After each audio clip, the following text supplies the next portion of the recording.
na involved sa bribery ng Supreme Court justices.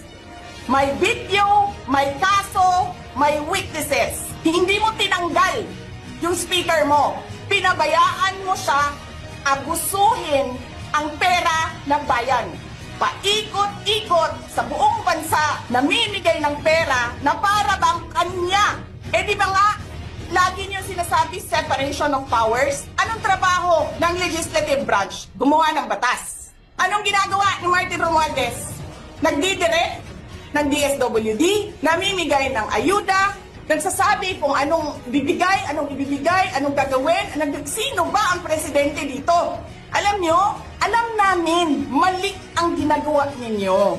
Sinabihan ko lang mga kasama ko sa Office of the Vice President, pasensya na, sumunod na lang tayo para matapos na sila.